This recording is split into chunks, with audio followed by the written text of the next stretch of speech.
네, 여러분 안녕하십니까? 지금 방금 소개받은 신재원입니다.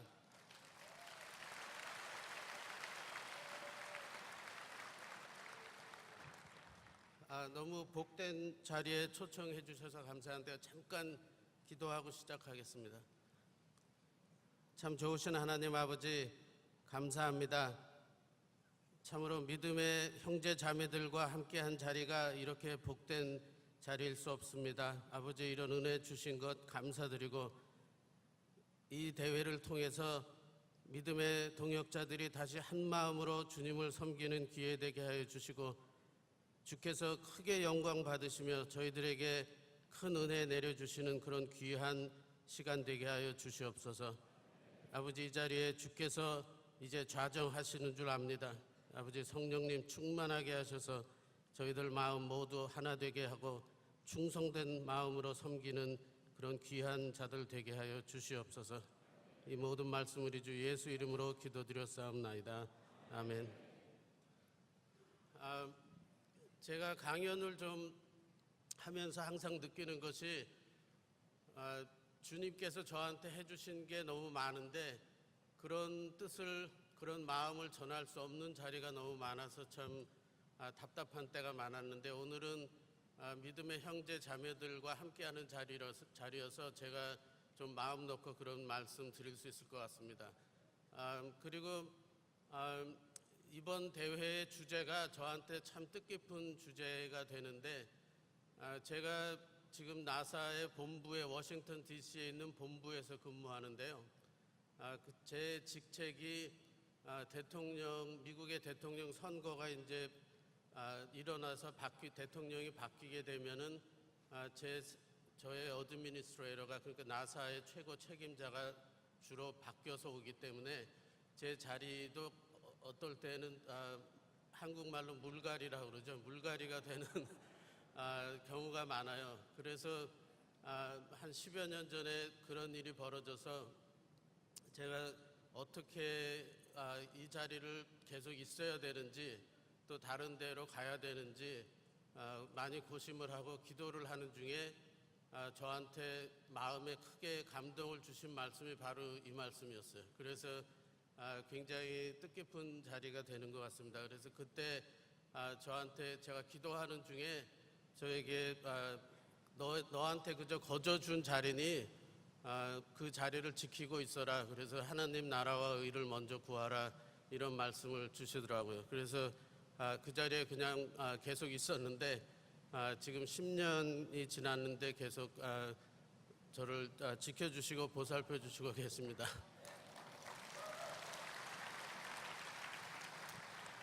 그래서 제가 이렇게 강단에 이렇게 꼿꼿이 서서 강의를 하는 게 조금 익숙치 않아서요. 양해해 주시면 마이크를 좀 빼겠습니다. 다들 비즈니스 하시는 분들 여기 모이신 줄 아는데요. 그래서 저는 사실 비즈니스를 해본 적이 한 번도 없는 사람입니다. 그런데 나사에서 올해로 29년째 지금 연구원으로 시작을 해서 지금 이제 연구 개발, 기술 개발 책임자로 있는데 그동안 미국은 물론이고 전 세계의 많은 연구기관들과 또 회사들과 미국의 항공회사들과 같이 일을 하면서 제가 보고 배우고 느낀 점들이 많아서 조금 강연을 이제 준비를 해서 좀 쉐어를 하고 있는데요. 오늘 이 자리에 모이신 분들과 그런 내용을 좀 나누고 싶어요. 그래서 많이 알고 계시는 것도 많을 거고 그러니까 한번 같이 총정리한다는 그런 의미에서 시간을 보내면 좋을 것 같습니다. 한국에 작년에 제가 와보니까 그 4차 산업혁명이라는 말이 굉장히 유행이 되고 있더라고요. 그래서 여러분들도 아마 4차 산업혁명에 대해서 많이 알고 계시고 또 인터넷에 뭐 온갖 정보가 다 있으니까 많이 아실 텐데 처음 시작하기 전에 4차 산업혁명이라는 단어가 의미하는 게 무엇인지 그리고 왜 전 세계에서 그런 말들을 쓰는지 조금 같이 생각해보고 가는 게 좋을 것 같습니다. 저는 개인적으로는 4차 산업혁명이라는 말을 별로 좋아하지 않아요. 그 이유를 제가 설명을 드리겠는데, 지난 150년 동안 일어났던 세 번의 그 산업혁명은 인더스트리얼 레볼루션이라고 그러죠. 그 세 번의 산업혁명은 굉장히 성격들이 비슷합니다. 어떤 한 특정한 기술이, 새로운 기술이 출현함으로써 모든 산업 기반과 사회 전반을 완전히 뒤엎어서 새롭게 하는 그런 현상이 일어났기 때문에 훗날의 역사학자들이 볼 때 그런 어떤 획기적인 일이 벌어져서 산업혁명이라는 말을 쓰죠. 그래서 1차 산업혁명 때는 전기기관이 그런 역할을 했고, 2차 산업혁명에는 전기가 그런 역할을 했고, 3차 산업혁명은 컴퓨터, 즉 인포메이션 테크놀로지, 디지털 레볼루션, 그런 것들이 그런 역할을 했다고 봅니다. 그래서 지금 일어나고 있는 현상들이 굉장히 20세기에 일어난 현상들하고는 완전히 다른 거는 사실이라고 모두 인정하고 저도 그렇게 생각하고 있습니다. 그런데 지금 일어나고 있는 현상들이 그런 한 가지 기술 때문에 일어나는 게 아니기 때문에 저는 전에 일어난 세 번의 산업혁명과는 조금 성격이 다르다고 생각을 해서 제가 좋아하는 용어는 21세기 이노베이션이라는 말을 쓰기를 좋아하는데요. 왜냐하면 1960년대부터 일어나기 시작한 그 디지털 레볼루션이, 그러니까 3차 산업혁명이 지금까지 계속 가속화되면서 디지털 레볼루션이 기반이 돼서 여러 가지 기술들이 조합이 되고 또 융합이 되면서 그게 컨버전스 오브 테크놀로지죠. 그렇게 되면서 또 새롭게 비즈니스 모델들이 생겨나기 시작해서 이 모든 것들이 합쳐져서 일어나기 때문에 앞으로 어떤 현상들이 일어나고 어떤 신기술이 개발이 될지 사실 아무도 예측을 할 수가 없는 현실인 것 같아요. 그래서 굉장히 익사이링하죠. 앞으로 어떤 일이 벌어질지 모르기 때문에. 그래서 한 가지씩 조금 짚어보면, 제가 기술의 융합을 말씀드렸는데, Convergence of Technology를 말씀을 드렸는데, 이것은 마치 여러분들의 자녀들이나 손자, 손녀들이 가지고 놀던 이런 레고 조각들을, 지금 이 레고 조각들을 보시면 모양도 다 다르고 또 색깔도 다 다르지 않습니까? 근데 이런 걸 가지고 아이들에게 뭘 만들어 보라 그러면은 아이들이 화내겠죠. 이런 쓸데없는 그 조각들을 줘가지고 뭐를 만들어라 그러느냐. 그런데 21세기에 기술의 융복합이 일어나면서 사실은 이런 전혀 다르고 모양도 다르고 색깔도 달라서 서로 조합이 안 될 것 같은 기술들이 조합이 되면서 완전히 새로운 기술이, 없었던 기술이나 테크놀로지나 현상이 일어나게 되는 거죠. 그래서 이런 비유를 들 수가 있는데, 가장 대표적이고 지금 전 세계에서 크게 관심을 가지고 있는 21세기 이노베이션, 컨버전스 오브 테크놀로지 때문에 일어나는 신기술이 바로 이 여러분들이 많이 듣고 보시는 드론이라고 할 수 있습니다. 소형 무인기죠.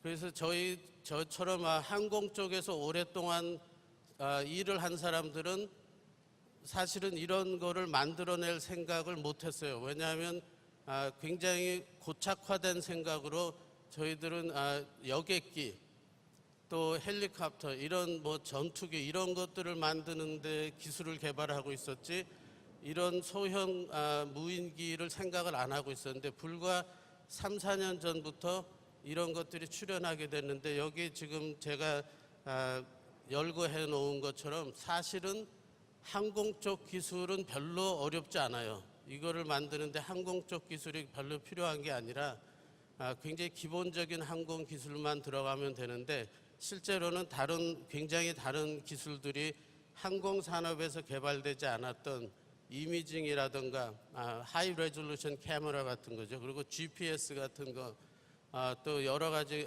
데이터를 처리하기 위한 그 컴퓨팅 파워 같은 것들은 다 항공산업에서 출현한 기술들이 아닌데 항공산업하고 같이 조합이 돼서 이런 새로운 세상에 없던 기술이 출현한 거죠. 그래서 이런 것이 21세기 이노베이션의 아주 두드러진 특징이라고 말씀드릴 수가 있겠습니다.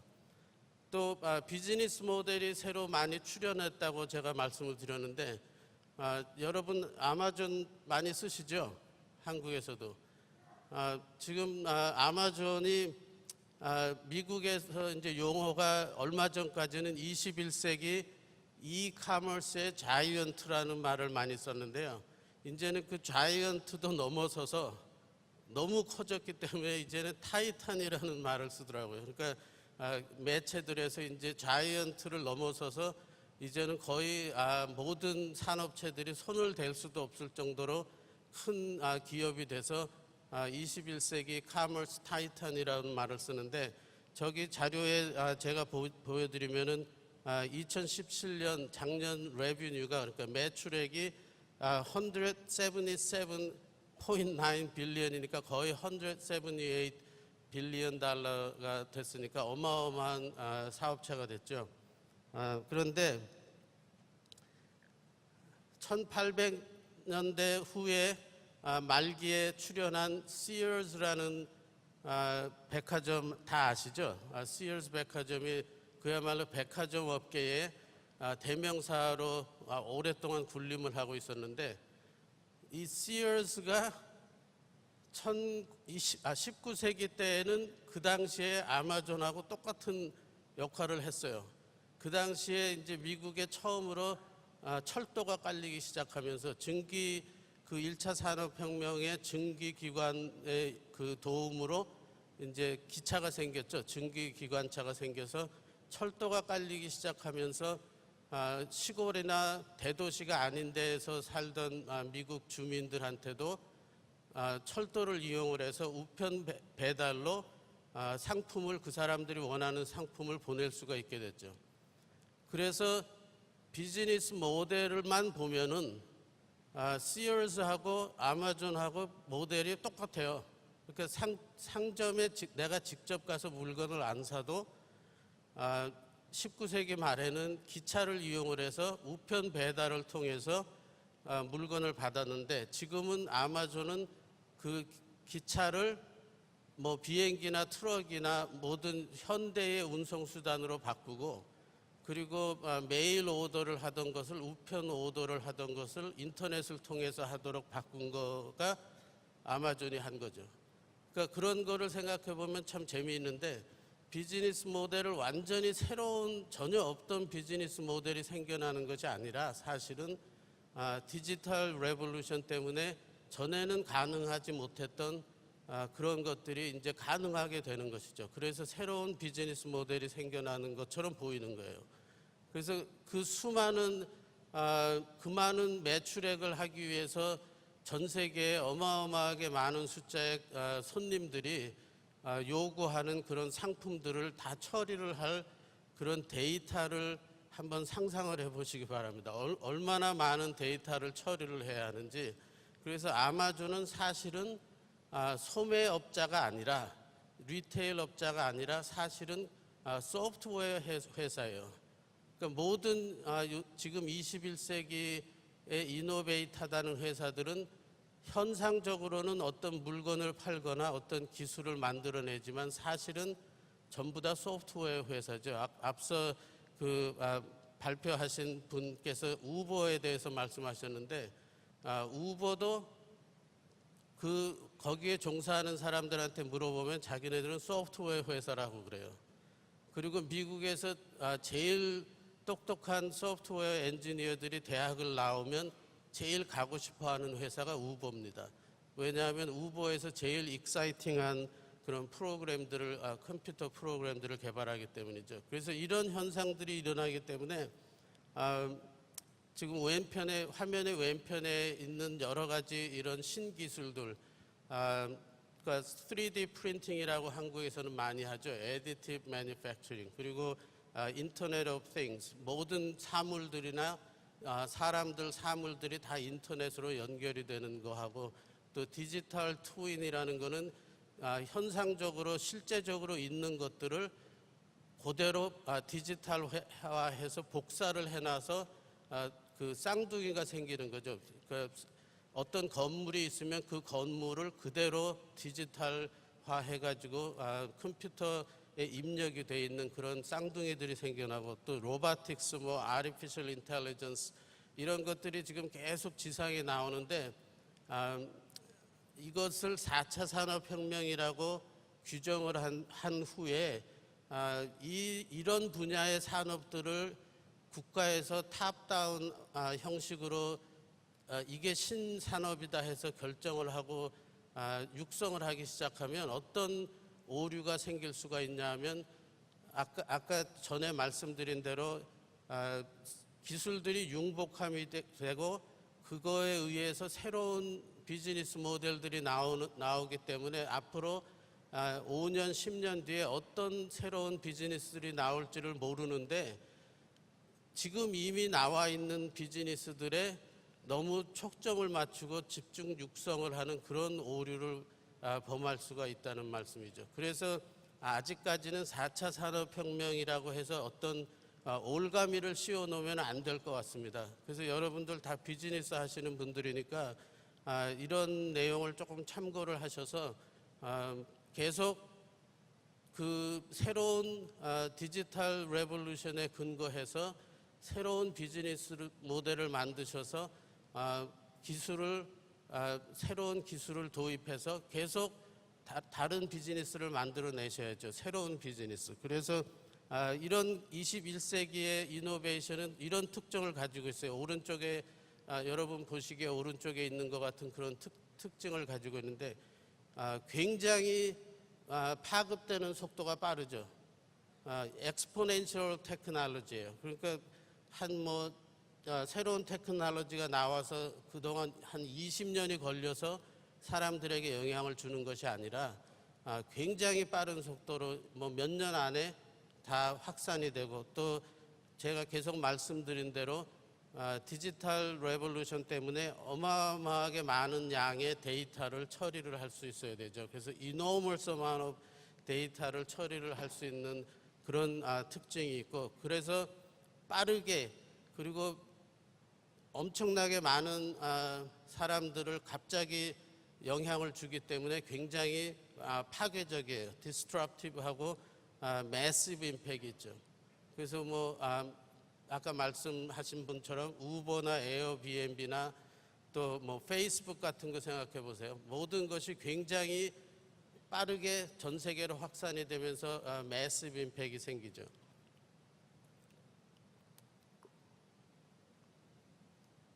그래서 21세기에는 회사가 사실은 어떤 물건을 만들어내느냐, 어떤 물품을 만들어내느냐로 규정되기가 굉장히 어려운 세상이 됐어요. 여러분들 20세기 때에는 포드라고 그러면 제가 포드가 뭐 하는 회사입니까? 하고 질문을 드리면 어떻게 대답하시겠어요? 그렇죠. 자동차 만드는 회사 금방 답을 하실 수가 있죠. 그러면 제가 이번에 구글이 뭐를 하는 회사입니까? 라고 질문을 드리면 어떻게 대답을 하시겠어요? 여러 가지 대답이 나올 수가 있겠죠. 구글이 인터넷에서 서치 엔진을 도와주는 물론 그런 회사고 지금 오토노머스 비어클 그러니까 자동으로 가는 자동차도 만들고 있고요. 그 외에도 수도 없이 많은 비즈니스들을 하고 있는데 20세기의 문어발처럼 이렇게 아무 관련이 없는 비즈니스를 막 확장을 한 그런 상태가 아니라 자기들이 가지고 있는 그 코어 테크놀로지가 IT 테크놀로지죠. 구글은 그 코어 테크놀로지를 가지고 새로운 비즈니스를 확장을 하고 있어요. 그러니까 그게 굉장히 다른 양상으로 회사가 커지고 있습니다. 그래서 21세기에는 회사들이 자기들이 무슨 물건을 만들어내느냐로 정의가 되는 것이 아니라 어떤 미션을 가지고 있느냐, 그리고 어떤 테크놀로지를 가지고 있느냐로 결정이 되는 것 같아요. 그래서 이제 한 가지 예를 들어드리려고 하는데요. 여러분 애플 상품을 많이 사용하시죠? 그리고 사용하지 않으시더라도 애플이 어떤 회사인지는 알고 계시지 않습니까? 그래서 애플 하면 보통 컴퓨터 만드는 회사다 또는 스마트폰, 아이폰을 만드는 회사다 이렇게 생각을 하시기가 쉬운데 사실 이 회사는 사회를 변화시키는 회사예요. 그러니까 스티브 잡스가 애플을 만들면서 회사 직원들하고 자기 회사의 아이덴티티를 어떻게 했냐면 바로 이렇게 얘기했죠. Think different. 그러니까 자기들은 어떤 물품을 만들어내는 회사가 아니라 사회의 고정관념, 컨벤셔널 위즈덤을 뒤집어 엎는 그런 사회 변혁을 일으키는 회사다 이렇게 정의를 했어요. 자기네 회사의 미션을. 그러다 보니까 지난 몇십 년 동안 새로운 프로덕트를 만들 때마다 사실 사회를 변혁을 시켰어요. 그래서 처음 나온 그런 애플 컴퓨터들이 어떤 특징이 있었나요? 그때 IBM 쪽에서 만든 PC들은 전부 다 키보드를 써서 정보를 입력하는 방법밖에 없었어요. 굉장히 프리미티브했죠. 원시적이었죠. 그런데 애플이 그런 상황이 있을 때에 처음으로 마우스를 만들었어요. 그러니까 키보드만 쓰는 게 아니라 마우스를 써서 그 컴퓨터 그래픽을 내가 스스로 조정할 수 있는 그런 기술을 개발을 했는데 사람들이 그 당시에 많은 사람들이 어떻게 이렇게 이상한 짓을 하느냐. 지금 키보드로 하면 되지 왜 마우스 같은 걸 쓰느냐 이렇게 비난이 많았다고 그래요. 그런데 지금 세상이 어떻게 됐죠? 여러분 마우스 없이 컴퓨터 쓰시는 분 있으세요 여기? 그러니까 그냥 컴퓨터를 하나 새로 만든 것이 아니라 우리들의 사고방식과 라이프 스타일을 완전히 바꾼 거죠. 컴퓨터를 만들면서. 그 다음에 아이팻이라는 것을 만들면서 그 전에 아이팟부터 말씀드리면 아이팟이라고 조그만 뮤직 스트림을 하는 그런 디바이스를 만들었잖아요. 그래서 그것도 음악, 뮤직 세계를 완전히 뒤바꿨어요. 그러니까 그전에는 저희들이 어떤 음악을 듣고 싶으면 그 레코드 상점에 가야 되죠. 그리고 그 뒤로 뭐 더 발전했으면 뮤직 CD를 사러 가게를 가야 됐었는데 아이팟이 나오면서 음악을 인터넷을 통해서 내 아이팟에 직접 다운로드를 하고 아니면 컴퓨터를 통해서 다운로드를 해서 뮤직 스토어에 제가 갈 이유가 없어요. 그래서 그 뒤로 뮤직 스트리밍이라는 것이 나와서 지금 요새 특히 여기 젊은 분들 어떤 레코드 샵에 가서 레코드나 CD를 사시는 분이 계신가요? 똑같이 사회를 완전히 변혁시켰죠. 그리고 그 뒤로 뭐 아이패드, 지금 아이폰이 나와서 이제 우리나라 기업 삼성도 굉장히 노력을 해서 지금은 전 세계 시장에 아마 아이폰하고 전 세계를 따지면 아이폰하고 삼성에서 나오는 스마트폰하고 아마 거의 시장 점유율이 비슷할 것 같아요. 전 세계로 따지면. 그렇지만 미국에서는 이제 아이폰이 훨씬 많이 쓰이죠. 여러분 스마트폰이 한순간이라도 없어졌다는 생각을 해보세요. 여기에서 굉장히 불안해 하실 분들 많죠. 스마트폰이 내 손 안에 없다. 아침에 일어나시면은 제일 먼저 하시는 일이 뭔가요? 그런 거 생각하면 스마트폰 생긴 게 불과 10년밖에 안 됐어요. 그러니까 저희들 어떤 신상품이 나와서 시장을 장악하는 정도가 아니라 정말 저희들 라이프 스타일을 완전히 바꿔버리는 거죠. 그래서 제가 애플을 볼 때 놀라운 것은 이들이 만약에 자기들의 미션이 We are going to be world number one, 세계에서 컴퓨터를 제일 잘 만드는 회사가 되겠다. 이게 만약에 미션이었다면 아마 그렇게 했을 거예요. 실력 있는 회사니까 세계에서 제일 가는 컴퓨터를 만드는 회사가 되고도 충분히 남았을 텐데 that's it. 그러니까 거기서 끝났을 겁니다. 그래서 델이나 캄팩 많은 PC를 만드는 회사들이 다 거기서 끝났어요. 지금 뭐 델이나 캄팩 그런 거 많이 쓰시죠? 랩탑 같은 거. 아주 잘 만들잖아요, 컴퓨터를. 그런데 그 회사들이 애플이 하는 것을 보고 흉내를 내서 이것저것 많이 해봤어요, 그 회사들도. 근데 한 번도 성공한 적이 없어요. 그래서 계속 아직도 그냥 랩탑이나 컴퓨터 만드는 회사로 남아있는데 사이먼 세닉이라는 모티베이셔널 스피커가 있습니다, 미국에. 근데 이 사람이 그런 현상을 보면서 저도 굉장히 동감을 하는데 왜 애플하고 다른 그런 IT 회사들의 이런 큰 차이가 생겼는가.